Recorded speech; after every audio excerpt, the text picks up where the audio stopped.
Assalamualaikum warahmatullahi wabarakatuh.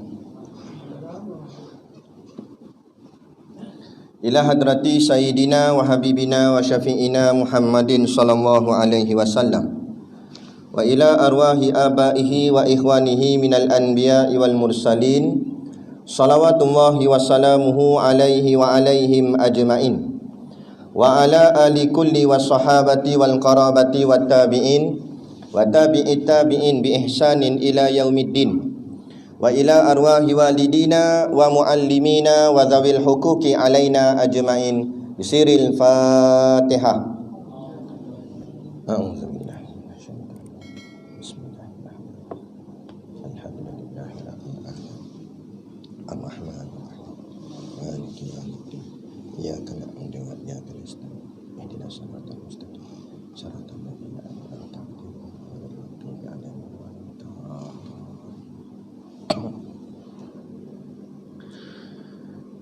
Bismillahirrahmanirrahim.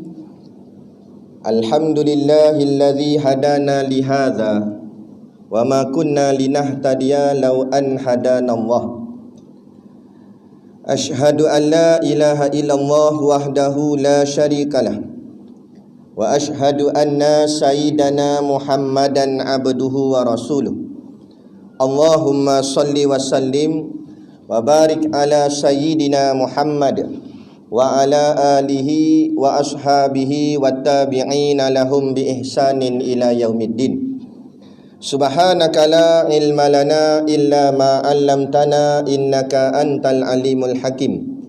Rabbi shrah li sadri wa yassir li amri wahlul 'uqdatam min lisani yafqahu qawli wala haula wala quwwata illa billahil aliyil azim. Amma ba'd. Alhamdulillah, kita sama-sama panjatkan syukur kehadaratillah subhanahu wa ta'ala yang dengan limpah dan kurnianya diizin oleh Allah subhanahu wa ta'ala pada kita pada malam ini untuk sama-sama kita duduk di dalam satu taman-taman syurga, yaknilah yang kita kenal atau yang kita sebut dengan majlis ilmu, kuliah pengajian dan sebagainya. Maka harap-harapnya kita di dunia ini Allah izinkan kita duduk di dalam taman-taman syurga. Maka harap-harapnya nanti di hari akhirat Allah akan masukkan kita semua ke dalam syurganya yang sebenar nanti di hari akhirat kelak, insya-Allah. Amin ya rabbal alamin. Yang saya hormati pengerusi majlis, begitu juga pengerusi masjid dan seluruh saf kepimpinannya, para imam, para bilal, tok-tok syiah yang tak dapat kita nak sebutkan namanya satu persatu, yang amat-amat disanjungi para asatizah, alim-alim ulama, tuan-tuan guru, ustaz yang mungkin hadir pada malam ini, mohonlah ditegur kepada hamba yang fakir dalam bidang ilmu ini. Sekiranya apa yang disampaikan dan dikongsikan ada salah dan silapnya, yang kita kasihi ayah-ayah, pemuda-pemuda yang dirahmati Allah sekalian. Lebih dahulu saya perkenalkan, nama diberi Muhammad Syakir bin Nasahar, asal daripada Shah Alam, Selangor. Tapi bukanlah malam ni datang daripada Selangor. Malam ni datang daripada Batu Hampar, Beruas, Perak. Seperti mana pengurusi majlis sebut dah tadi, saya sebagai pembantu kepada Tuan Guru Siddiq bin Muhammad Nur, guru saya, merangkap guru saya, dan juga merangkap mudir kepada sekolah Pondok An-Nur dan juga Mahat Tafiz Qiyam. Dan saya timbalan beliau, bantu beliau. Jadi pada malam ni patutnya ada kuliah di Manong, tapi sebabkan sahabat kita maklum awal, jadi kita bagi minta laluan lah kepada tempat tuan-tuan. Ini Masjid Jamik Cangkat Lobak, betul? Kenapa banyak lobak ke apa sini? Yalah bang. Baik. Alhamdulillah, jadi malam kita ni malam raya lah. Kena senyum sikit, malam raya gembira lah. Malam raya. Esok nak tumbang lembu, jangan kita pula yang tumbang. Jadi baik. Jadi malam raya kita ni, kita tak sia-siakan dengan benda yang bukan-bukan, nyanyi lagu raya, dundang-dundang lah apalah.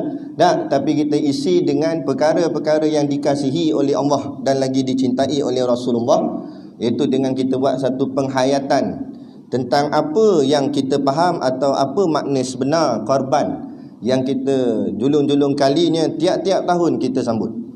Baik, pertama sekali, raya dalam umat Islam ni dia ada 3. Kita orang Islam ni raya kita 3. Itulah yang pertama, memang kita semua tahulah, maklum, raya Aidilfitri. Yang keduanya raya Aidil Adha. Yang 3 raya apa pula Ustaz? Raya tiap-tiap Jumaat. Tiap-tiap hari Jumaat adalah hari raya bagi seluruh umat Islam dan orang yang beriman. Maka esok jatuh raya Aidil Adha, begitu juga jatuh pada hari Jumaat. Maka lebih hebat lagi, dua raya dalam satu hari. Jadi makna kena pakai baju Melayu 2 lapis. Buat dua raya dalam sehari. Hebat.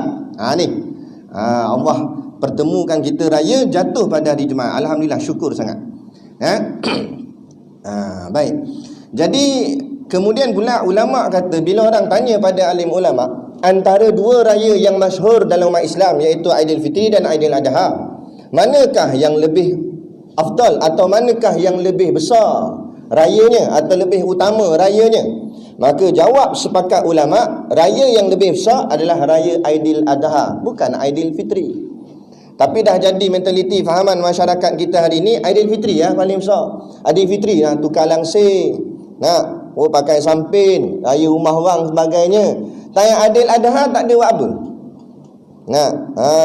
Tak ada pakai baju baru, tak ada pakai baju lawa, kunjung mengunjung tak buat. Yang dia sibuk cari kepala lembu. Kepala aku punya cop siap dah. Nampak?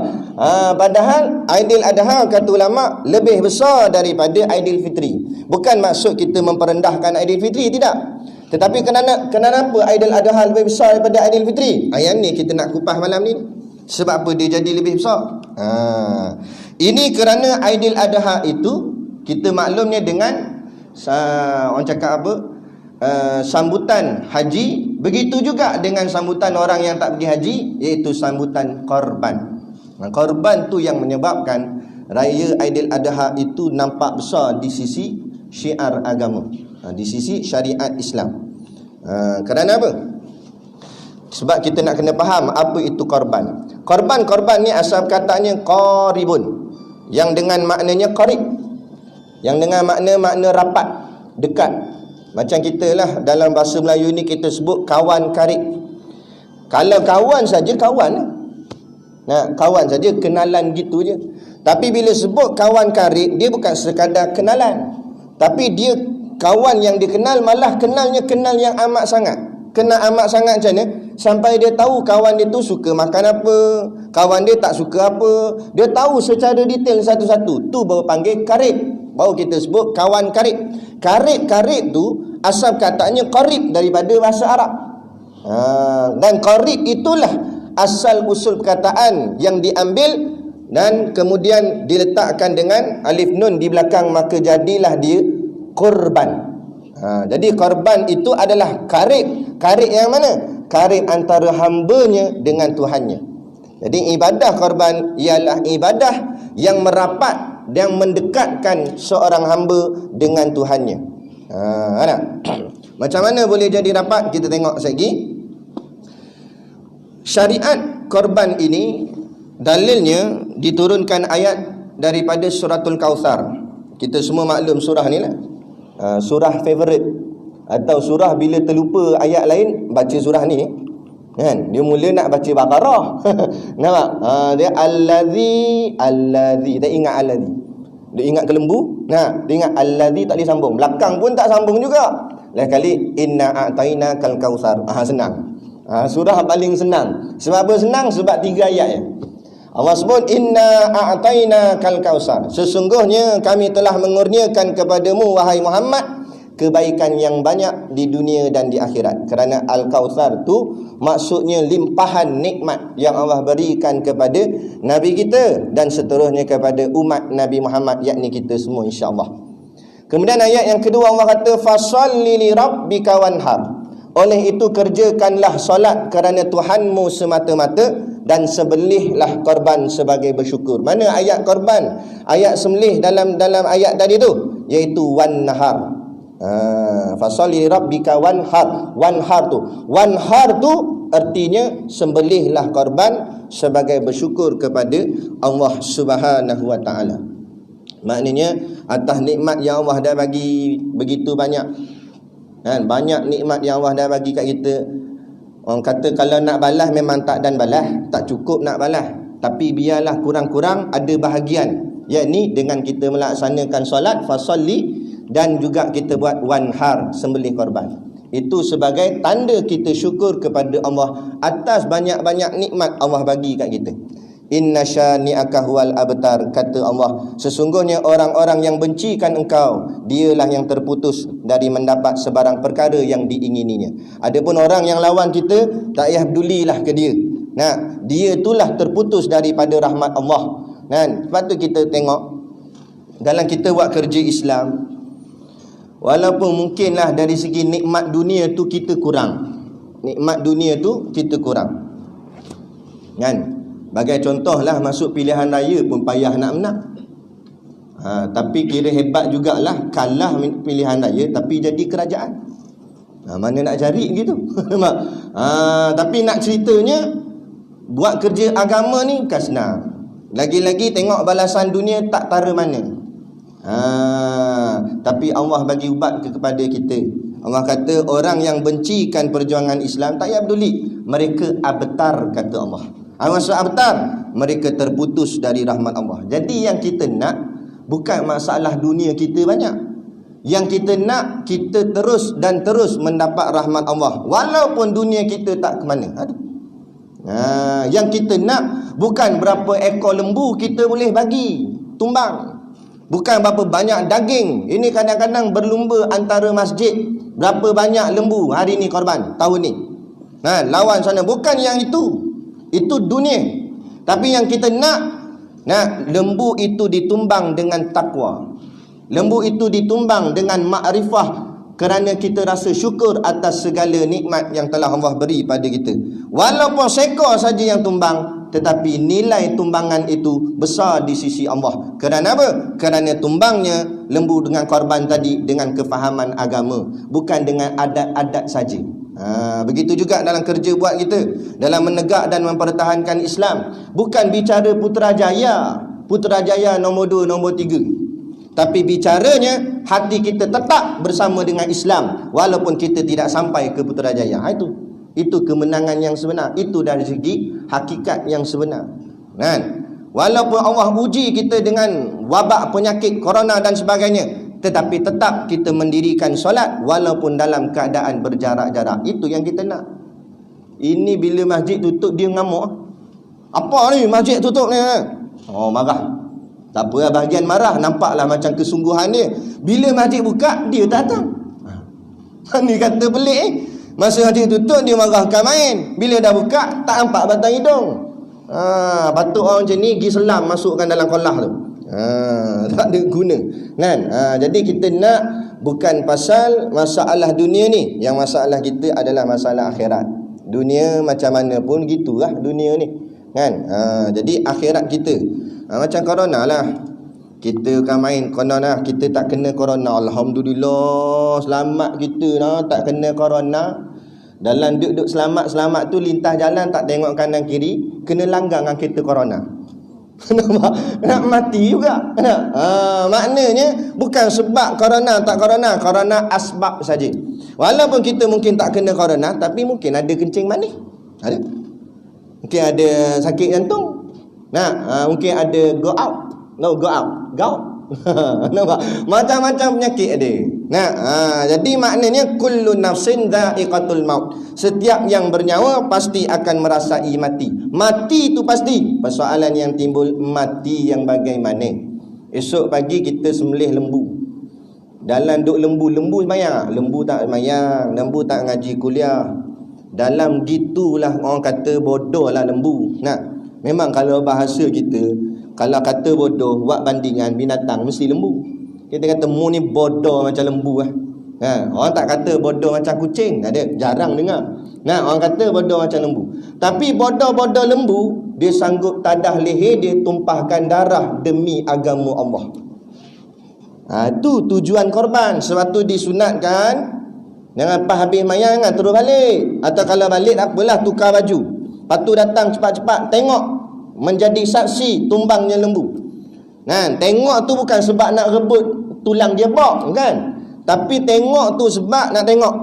Lembu yang dikata bodoh tu, yang spender pun tak pakai tu, bogel tantang-tantang duk makan rumput saja, makan tidur. Bodoh-bodoh lembu pun sanggup mempertahankan agama Allah dengan menitiskan darahnya, dengan bagi nyawa untuk agama Allah. Menjadi malu kepada kita kalau kita tak sanggup untuk mempertahankan agama Allah. Malu daripada lembu lagi. Ni ada lebih teruk daripada lembu ada. Bila kita cerita bab politik, dia marah cerita bab politik. Dia kata, ustaz, politik sangkut pagar luar. Kita jawab balik, bukan politik sangkut pagar luar, mu tu sangkut pagar luar.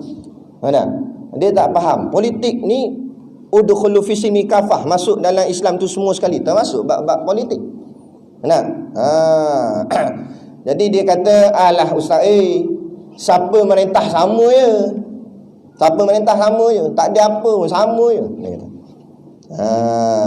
tak apalah ustaz, ada pula yang jenis kaki semayang bagus dah, kaki masjid bagus dah. Bila sembahyang bab politik, dia kata, saya tak kisah ustaz, siapa-siapa memerintah pun tak apa. Janji cukup makan, nak harga minyak turun, apa semua jadi. Janji dunia cukup jadi. Kalau setakat dunia cukup, baik jadi lembu. Betul tak? Sebab apa saya cakap gitu? Tengok lembu.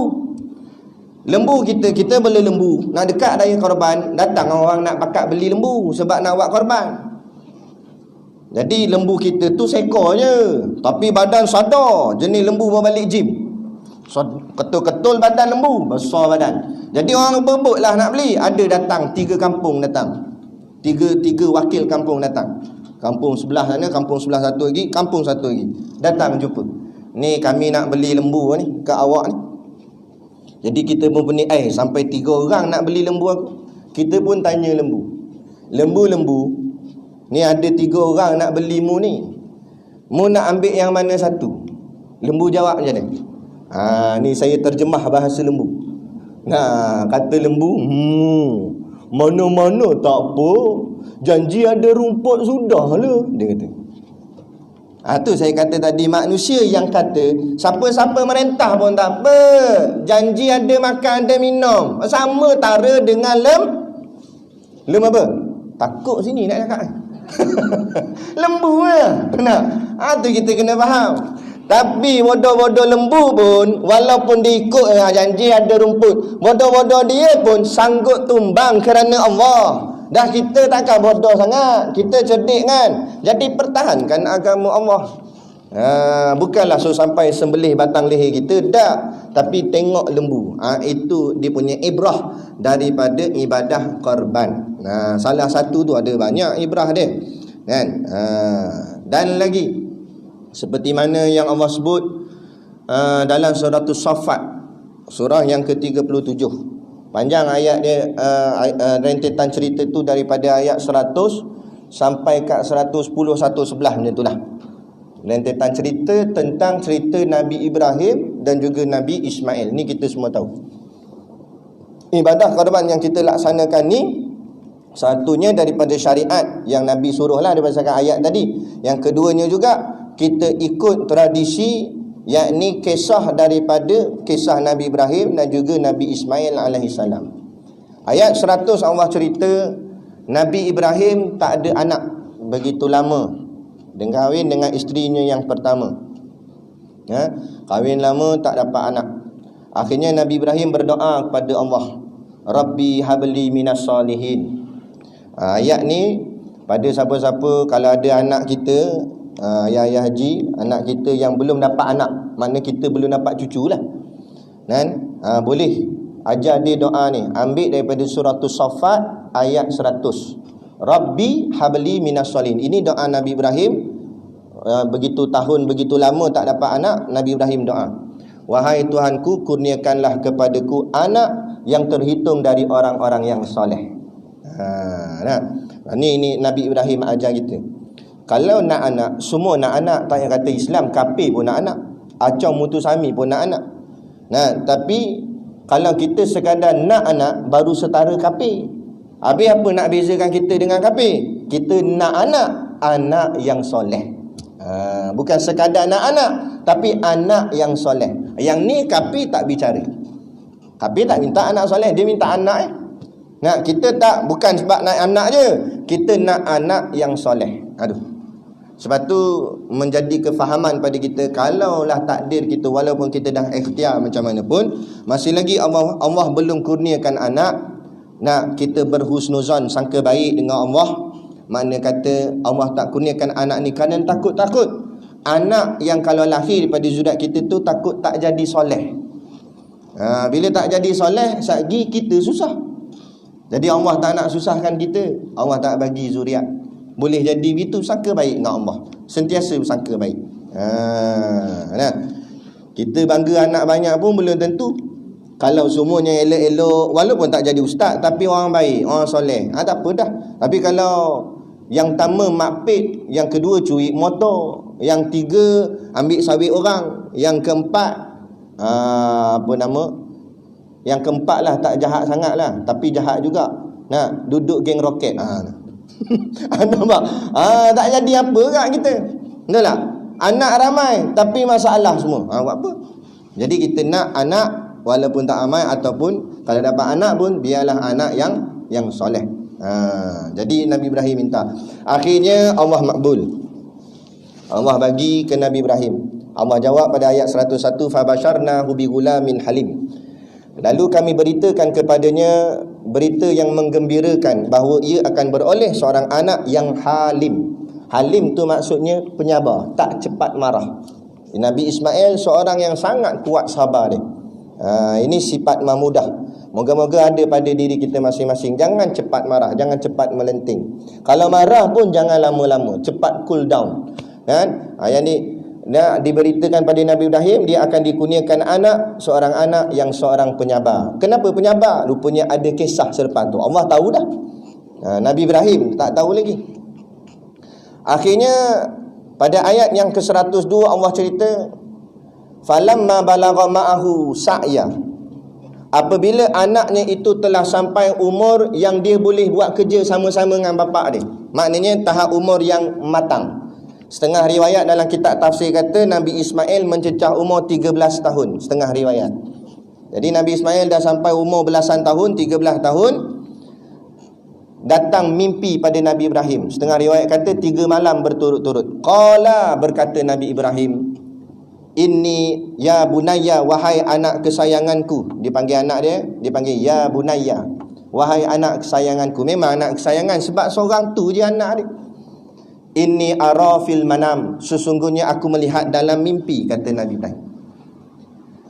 Anni azbahuka, bahawa aku akan menyembelihmu. Jadi daripada ayat ni kata ulama, mimpi para nabi, para rasul wahyu. Adapun mimpi kita ni, orang biasa bukan nabi, bukan rasul ni, bukan wahyu. Bila bukan wahyu, dia mainan tidur. Boleh jadi kadang-kadang ada makna, boleh jadi kadang-kadang kosong saja, boleh jadi kadang-kadang betul, boleh jadi kadang-kadang tak betul. Adapun mimpi nabi, mimpi rasul betul belaka. Kita mimpi benda, mimpi hantu. Nampak? Tu mimpi jadi Perdana Menteri. Mimpi je lah. Nampak? Bertahun-tahun minta tak dapat-dapat, mimpi lah tu. Ke-7 lah, ke-8 lah, tak tahu, kita bagilah dia yang ke-80. Nampak? Nak sangat ni mimpi ni. Tapi mimpi para nabi, para rasul wahyu. Bila Allah turunkan kepada Nabi Ibrahim, Nabi Ibrahim pun cerita ke anak dia, aku mimpi aku menyembelih kepalamu. Maka kata Nabi, fanzur madza tara, maka fikirkanlah apa pendapatmu. Nabi Ibrahim cerita ke anak dia, aku mimpi ni aku sembelih kepalamu, jadi apa pandanganmu? Tengok, seorang anak yang soleh, bukan sangat soleh, penyabar. Apa jawab Nabi Ismail? Qala, berkata Nabi Ismail, ya abatif al ma tu'mar, wahai ayah, jalankanlah apa yang diperintahkan kepadamu. Kalau arahan daripada Tuhan itu sembelih kepalaku, sembelihlah kepalaku wahai ayah. Seorang anak yang baik. Ini ayah yang baik, anak yang baik. Itu Allah nak tunjuk daripada ibrah kisah Nabi Ibrahim ni. Ayah yang baik, anak yang baik. Untuk menghasilkan anak yang baik, ayah dulu kena baik. Minta maaf cakap, kadang-kadang kita hantar anak kita sekolah tahfiz, bagus, bukan salah, bagus. Tapi kalau nak anak tu hafal Quran, ayah dulu kena hafal Quran. Kalau tak banyak pun bagi ada, sudahlah. So bila anak dia balik rumah dan anak dia tengok ayah pun tengah ngapal, anak pun join sekali hafal. Ini ayah tengok TV tapi suruh anak hafal Quran, dah macam mana anak nak ikut? Betul tak? Ni yang berlaku masa PKP. Kami ada sekolah tahfiz, kan? Sekolah tutup lah masa PKP. Masuk dah bulan yang ketiga, mak bapak mula telefon. Assalamualaikum Ustaz. Waalaikumsalam. So Ustaz, bila sekolah nak buka Ustaz? Dia tanya. Kita kata mana boleh buka suka hati, ikut kerajaan lah. Nanti kami kena balik ikut kerajaan. Kerajaan kata boleh buka, baru kami buka. Awaknya, kita tanya. Dia kata, Allah Ustaz, tak jadi orang dah Ustaz. Kenapa? Ya Allah, nak suruh bangkit mayang subuh payah tak? Tu mula nak suruh dia ngulang ayat Quran dia hafal tu. Payah Ustaz, degil. Panjang dia celoteh pasal anak dia. Kita tanya, dah yang bising-bising ni siapa dia budak tu? Anak saya lah Ustaz. Anak encik kata. Cik baru jaga 4 bulan cik oi. Kami jaga dia 4 tahun sebelum ni. Sebelum PKP ni 4 tahun dia duduk kat asrama tu. Jadi bayang macam ni, cik 4 bulan pun tak tahan. Bukan anak orang lain, bukan anak jiran, anak dia tak tahan. Nampak? Itu masalah. Lepas tu bila kita watan marah. Ni apa sah Ustaz watan anak saya? Mesti tangan Ustaz, saya watan pula. Dia nak watan tangan Ustaz pula. Marah kita watan tangan anak dia. Tapi bila anak dia di rumah baru dia tahu. Baru tahu jenuh macam mana tak jenuh. Tapi insya-Allah kalau kita tunjukkan yang baik, moga-moga anak kita boleh ikut juga. Kalau macam tu macam saya cakap tadi, nak jadi anak tu hafal Quran, bapak dia dululah hafal Quran, barulah dia join sekali, bapak pun ajak sekali. Kan? Ada satu keluarga tu anak-anak dia semua ngaji Taranum, yang ni lagu Hijah, ni lagu Bayati, ni lagu macam-macam lagu Nahawan boleh. Tengok-tengok mana ayah dia kaki Taranum. Patutlah. Ni kita tengok-tengok anak nyanyi karaoke. Mak apa? Ayah kaki karaoke. Nampak? Ayah kan main tengok kalau ada kenduri kendara kan ada PA system apa semua speaker. Ayah dia cop dulu mic. Tak bagi orang lain, dia dulu. Nampak? DJ pun tak sebut lagi, dia dah ambil dah mic. Nyanyi lagu di tepi pantai. Nak gigi tak ada. Tapi bukan main. Inilah masalah. Lepas tu nak jadi anak soleh, anak baik macam mana kalau bapak sendiri tak boleh. Ini kisah Nabi Ibrahim. Jadi bila Nabi Ibrahim seorang yang hebat, maka terhasil anak yang hebat. Bila Allah perintahkan arahan potong kepala, dua-dua tak mungkir, dua-dua tak lawan. Ayah tak lawan, anak tak lawan. Nampak? Macam kita hari ni, minta maaf cakap, kadang-kadang kita nak hantar anak kita ngaji pondok, Allah, dia pegang pintu rumah tak nak lepas, tak nak pergi, degil anak. Kenapa degil? Minta maaf cakap, kadang-kadang degil tu sebab diri kita juga dulu degil. Dia bukan orang lain. Orang tu kata apa? Mana tumpahnya laut kalau tak kena nasi. Gitu lah. Jadi itu orang cakap apa? Ujian kat kita, sebab kita pun lebih kurang tak? Ada. Sama juga pemimpin dengan rakyat. Kenapa kita kadang-kadang 2 kali 5 kuat menipu tak? Nampak? Nak rakyat menipu. Dia nak dapat bantuan nelayan, dia bot pun tak ada, sawah tu pun tak ada. Masuk juga bahagian nelayan sebab nak boleh duit. Nak nipu tak? Bila kita menipu, ketua kita lebih lagi bapak menipu. Tu dia.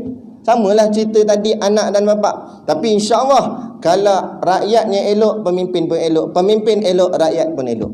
Bapa elok, anak pun elok, insya-Allah. Kan? Seperti mana Nabi Ibrahim dan Nabi Ismail. Ini penting. Kerana ketaatan, maka dengan ketaatan itulah berlaku pengorbanan. Sanggup dikorbankan kepala demi kerana agama Allah. Kerana apa? Kerana dia taat pada perintah Allah. Seorang ayah sanggup menyembelih kepala anaknya, dan seorang anak sanggup memberi kepalanya untuk disembelih oleh ayahnya sendiri. Keluarlah mereka berdua daripada kawasan Mekah pergi ke arah Mina. Pergi ke Mina. Ni nak sembelih anak pergi ke Mina. Kan?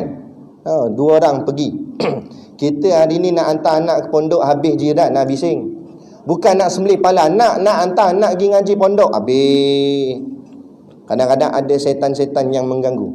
Macam Nabi Ibrahim nak sembelih kepala anak dia lah, datang iblis. Ibrahim, biar betul nak sembelih kepala anak ni anak kan. Dah lah nak dapat susah, baru seorang ni dapat, nak sembelih pula. Fikir betul-betul lah Ibrahim weh. Lebih kurang gitulah setan tu. Tak ada setan tu logat utara tak lah. Tapi cakap gitulah lebih kurang.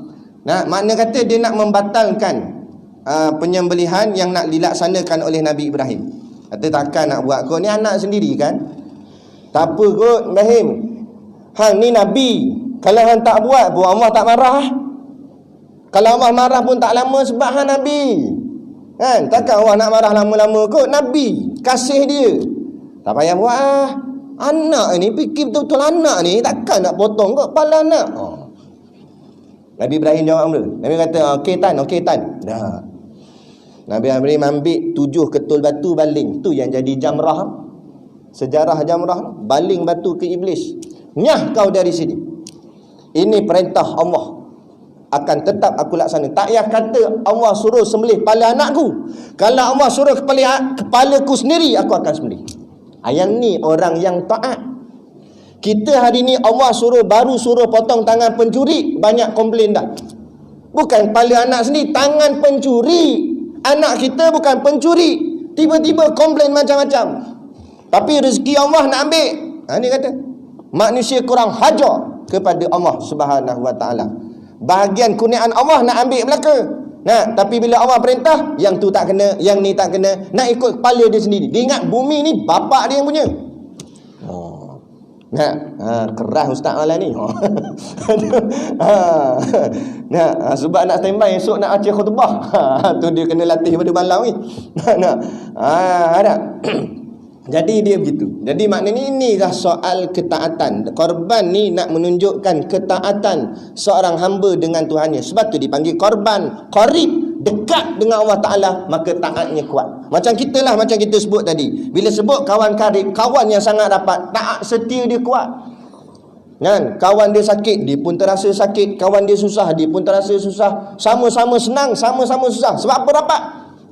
Begitu juga kita nak didik umat Islam rapat dengan agama ni. Saat kalau Islam di bawah, kita di bawah. Islam di atas, kita di atas. Islam di kanan, kita di kanan. Islam di kiri, kita di kiri.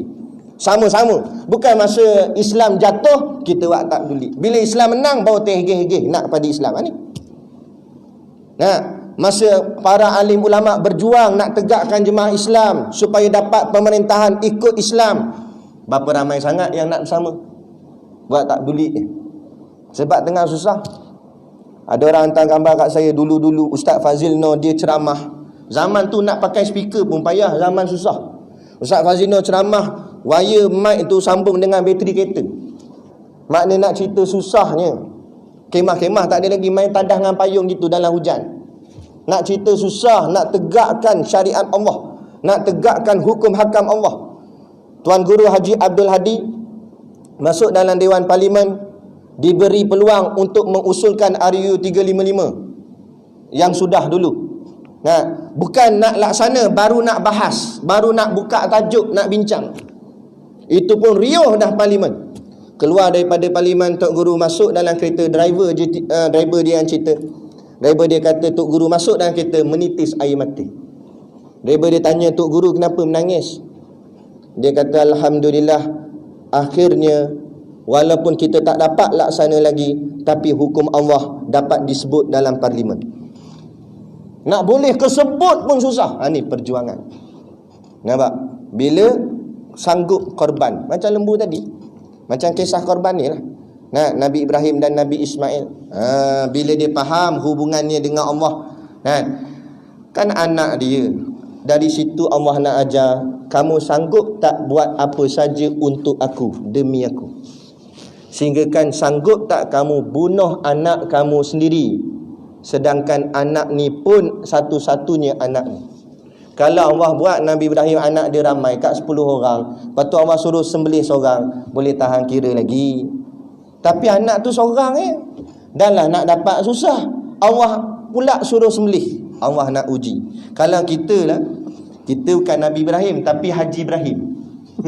Nak suruh sembelih anak sendiri, nak buat? Jenuh fikir 14 kali. Siap buat mesyuarat AJK masjid, bincang macam mana nak sembelih, tak nak sembelih, sembelih tak nak sembelih. Nampak? Ini Nabi tak cakap banyak. Dia dengan anak datang terus sembelih. Nak tunjuk hubungan dekatnya dengan Allah Ta'ala, sehingga apa pun yang Allah nak akan tetap diberi kerana Allah lah segala-gala di dalam hati. Ini ma'rifah. Ini ma'rifah. Inilah orang yang kenal Allah. Arahan Tuhan tidak menjadi nombor 2, nombor 3, malah nombor 1 paling atas sekali. Dari sini Allah nak ajar kita apa? Ketahuilah segalanya milik aku, bukan milikmu. Sehingga kan anak yang kamu kandung, anak yang kamu ada kat rumah tu pun bukan milik kita, milik Allah Subhanahu Wa Taala. Bila Allah nak balik, bagi. Nampak? Hari ni Allah tak uji kita dengan anak, Allah cuma uji dengan duit ringgit kita, dengan lembu kita. Nak bagi tak nak bagi kalau Allah minta. Kan? Sebab tu korban ni, kalaulah tak memberatkan umat, nescaya hukumnya jadi wajib. Tapi Nabi khawatir takut memberatkan umat, takut ada orang tak mampu, maka disunatkan. Malah sebab itulah kata ulama, sunat yang muakkad, sunat yang hampir kepada wajib, yakni sembelih korban. Sebab tu kita sebut tadi, raya Aidiladha lebih besar daripada Aidilfitri. Kalau semua faham Aidiladha ni macam mana, semua pakat keluar duit beli lembu dan buat korban, bayang berapa ekor satu masjid nak sembelih. Kalau satu penduduk kampung ada 100 orang, berapa ekor nak tumbang? Kurang-kurang kat 50 ekor satu masjid. Sebab apa? Sebab semua merasakan pengorbanan nak dibalas kepada apa saja kurniaan rezeki yang Allah beri pada kita. Tapi kita macam itulah tuan-tuan, ayah yang dirahmati Allah sekalian. Rezeki nikmat ni kadang-kadang kita tak rasa. Sebab apa? Sebab kita dapat dengan mudah. Contohlah Islam ni kita dapat mudah tak mudah macam ni. Wek keluar perut mak, kan? Tengok ayah pakai kopiah, mak pakai tudung. Dari Islam dah kita. Ada orang lain kat luar sana, wek keluar pada perut mak, tengok ayah 3 line atas dahi, macam jelutung. 3 line atas dahi, mak nanduk merah, ayah temah tambi ni kata. Dia bukan minta. Ada malaikat tanya sebelum keluar perut mak tu, malaikat tanya, keluar ni nak jadi Islam ke, Hindu ke, Buddha ke apa? Tak tanya. Ikut Allah. Allah nak keluar Islam, Allah nak keluar Hindu, nak keluar Buddha, Kristian. Kita mujur. Allah keluarkan kita sebagai Islam. Tapi bila dapatnya mudah, maka kuranglah pengorbanan kita, kuranglah sayang tu. Sebab mudah. Kan? Sebab mudah. Macam saya sendirilah, saya cerita pengalaman saya sendiri. Saya ni masa dulu belajar, ayah janji, ayah kata kalau dapat A banyak, ayah belikan motor. Sebab tengok kawan-kawan naik motor, kita nak agak lah motor. Tapi ayah kata kena belajar rajin. Kalau A 5 ke atas, bawa ayah beli motor. Kita pun belajar tengok sampai rebuh buku teks. Sungguh-sungguh lah mengaji, nak boleh ke A, sebab nak motor. Setengah lepas exam, alhamdulillah boleh A. Jadi tuntut ke ayah sungguh pergi beli motor. Beli motor tengok minggu pertama tiap-tiap hari basuh. Air hujan nitik sikit lah. Jaga sungguh. Tapi lepas bulan kepang sana pang sini, dah budak baru dapat motor. Mak suruh pergi kedai depan tu je, 100 km sejam awak. Kedai depan je, tekan. Baru dapat motor, lesen baru dapat. Jenuh lah kali, baru lepas bulan jatuh motor, calah habis. Bila calah, sayang dah kurang. Motor tersepuk, basuh pun tidak, exhaust sampai karat, kan? Habis jadi rosak motor. Ayah tengok geleng pada Allah. Berapa kita tak jaga dengan sungguh? Sebab kita dapat senang, kita dapat mudah. Bukan kita yang beli motor, ayah tolong beli, dapat senang. Tapi ayah saya pula, dia pun nak pakai motor masa dia zaman muda. Dia pakai Vespa. Tapi dia cerita Vespa dia tahan sampai dia tua. Sekarang ayah saya dah tak ada dah. Sampai umur kat 60, Vespa dia ada lagi. Sampai orang nak beli, dia tak nak jual. Jaga elok, boleh start pula tu. Elok lagi, enjin elok, body elok.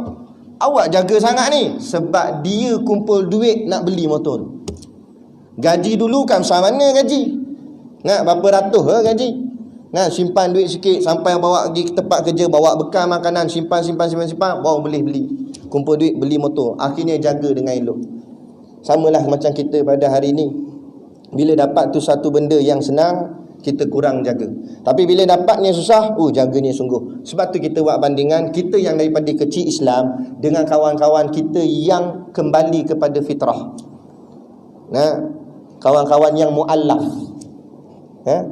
Bila dia dapat Islam ni dengan susah, dia mencari kebenaran apa semua, buka habis buku dan tanya, kaji punya kaji, dia nampak Islam agama yang sebenar. Dia akan jaga Islam tu betul-betul. Jaga punya jaga sampai jadi ustaz. Bukan orang lain tau, Ustaz Syah Shanmugam. Nak masuk Islam jadi ustaz. Kita Islam dari kecil tak start lagi. Nak cerita tu berbeza. Sebab apa? Menilai akan nikmat tadi. Sama contoh itu dalam bab agama Islam, dalam bab napah. Kita dapat hari ni kita sihat, dapat napah ni senang. Ho ha sedut. Senang. Cuba tengok orang yang sakit, lelah, semput, napah tak cukup, dia minta nyawa. Ya oksigen. Sebab napah tak cukup. Time dia tengah napah tak cukup tu, kita bagilah apa-apa kehebatan dunia, dia nak tak? Kita bisik kat telinga dia, mat, aku dengar kata kerajaan nak bagi 10,000. Nak hilang dia punya sakit. Dah makin kuat. Gitu. Makna kata bagilah barang nikmat dunia, waktu tu tak laku. Sebab apa? Yang dia nampak hanya napah saja dia nak. Mau bagi 10,000 pun, kalau aku tak dapat napah, tak ada guna. Baru dia nampak besar tak besar, napah sekali sedut, sekali hembus. Kita sekarang tak nampak besar. Sebab apa? Sebab mudah sedut, mudah hembus. Sebab tu kadang-kadang kita buat lebih kurang dengan kehidupan. Tapi bila kita faham ini nikmat daripada Allah, syukur nak nikmat Allah ni, apa benda kita nak balas? Tu. Maka tak mampu kita nak balas, maka Allah yang sebut pada kita, fasalli li rabbika wanhar. Semayanglah. Allah tak minta banyak. Allah bukan nak ambil habis duit kita dak. Allah kata duitmu pakai dah. Tapi fasalli li rabbika. Solatlah pada aku, semata-mata aku, sembah aku betul-betul. Wanhar, dan sembelihlah korban sebagai tanda kamu syukur pada aku. Tiba-tiba solat pun kita buat lebih kurang, korban pun tak ada apa yang kita nak korbankan. Kalau tak boleh nak buat sembelih korban lembu pun, paling tidak korbanlah tenaga untuk melapah, korbanlah apa-apa yang kita mampu. Tolong masjid, tolong itu, tolong agama Allah, pertahankan Rasulullah, pertahankan Islam, itu pun termasuk dalam korban. Sebab makna korban yang sebenar bukanlah semata-mata sembelih, itu syariat. Tapi korban yang sebenar, apa yang kita sanggup nak beri pada Allah. Barang macam mana yang kita nak pamer, nak tunjuk, nak hadiahkan, ataupun kita nak persembahkan kepada Allah. Seperti mana cerita cerita anak Nabi Adam, Habil dan juga Qabil. Watlu alaihim abnai Adam bil haqq, Allah kata. Dan bacakanlah wahai Muhammad kepada mereka mengenai dua orang anak Adam, yakni Habil dan juga Qabil. Kita nak habiskan cerita ni sikit boleh? Bunyi dah? Boleh dah? Cerita Habil dan Qabil. Ceritakanlah, kata Allah. Iz qarraba qurbanan, kata Allah. Ketika mereka berdua membuat satu korban. Korban, kalau kita tengok dalam tafsir, korban yang dimaksudkan dalam ayat ni ialah persembahan. Mereka berdua membuat satu persembahan kepada Allah, nak tunjuk pada Allah apa benda yang nak dipamerkan pada Allah. Qabil dengan Habil ni, Qabil lahir dulu, Qabil abang, Habil adik. Kemudian Allah buat lahirnya Qabil dan Habil, dia kembar dengan perempuan. Qabil ada kembar dia perempuan, Habil ada kembar dia perempuan.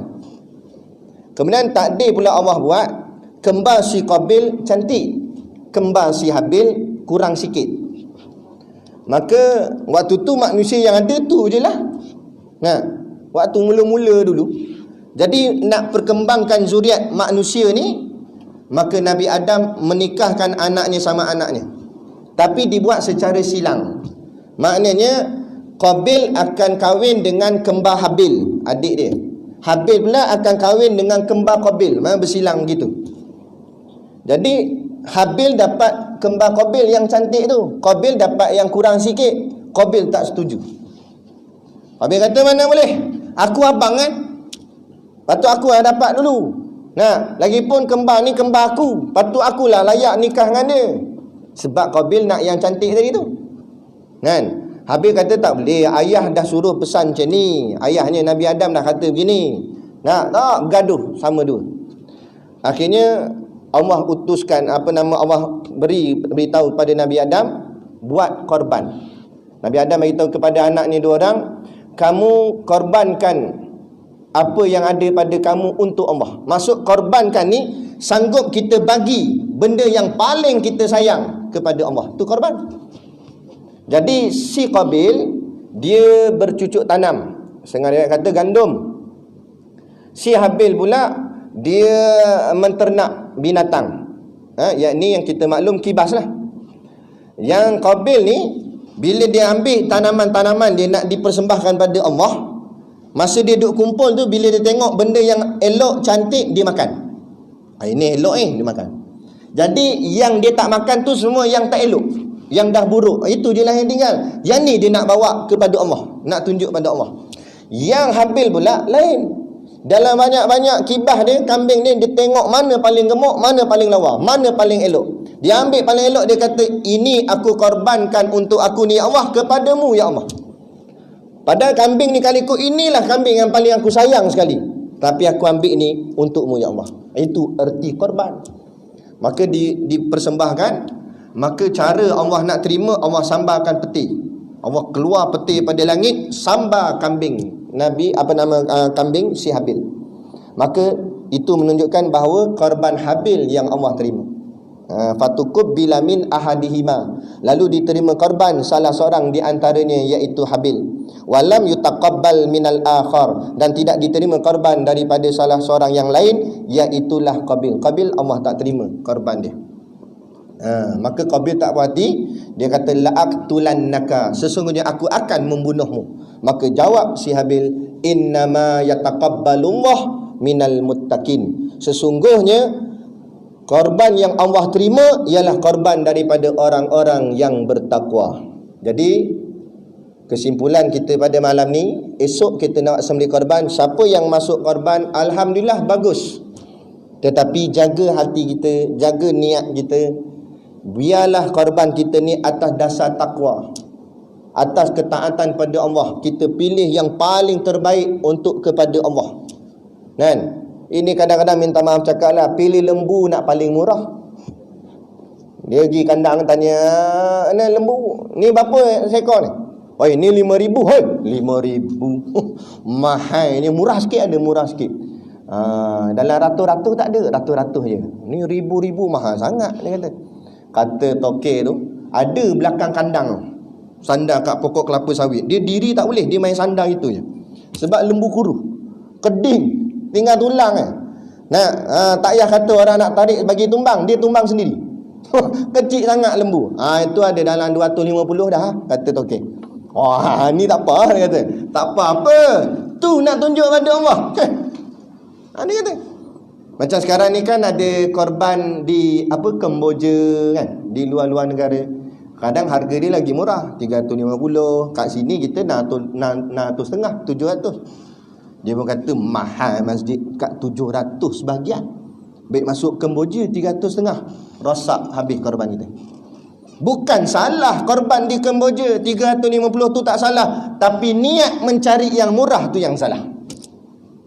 Sedangkan namanya korban. Nak berkorban untuk Allah ni, bila nak korban untuk Allah, kena cari yang paling terbaik, yang paling kita sayang. Sayang nak keluarkan duit 650, 700. Nak kita nampak 700 ni kalau beli kereta motor kan sedap ke ni. Ni nak bagi ni.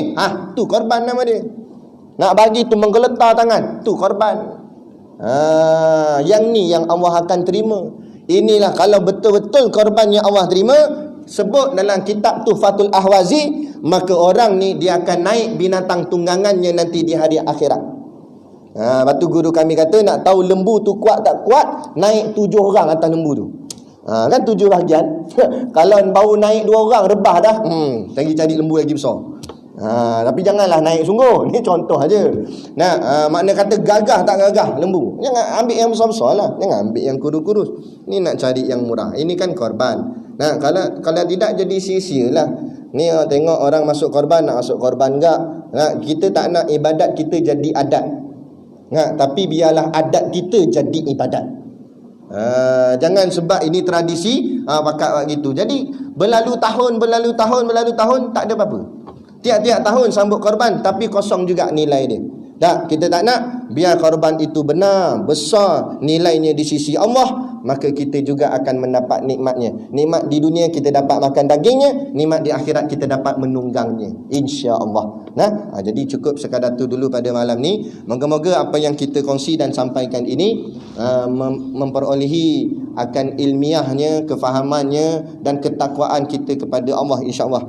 Jadi macam biasa, mana kuliah saya pergi, kita ada bawa sedikit produk perniagaan untuk menampung sekolah pondok dan juga tahfiz kami. Untuk makluman, pondok kami ni bukan di bawah tanggungan kerajaan. Semuanya sendiri-sendiri saja. Jadi semuanya hasil bantuan infak orang ramai. Dan kita buat jualan produk orang pondok buat. Salah satunya yang kami buat sendiri ialah telur masin. Kami kat pondok tu tanah luas, orang wakaf. Jadi kita buat itik. Kami kat pondok macam-macam ada. Lembu ada, kambing ada, itik ada. Macam zoo dah. Nampak?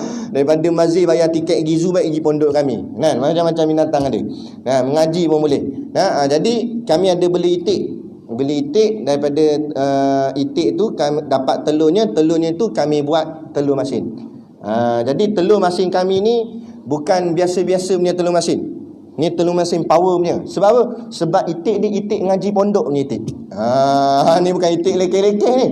Itik pondok nama dia. Jadi moga-moga insya-Allah. Jadi pakar-pakarlah membeli sambil menderma.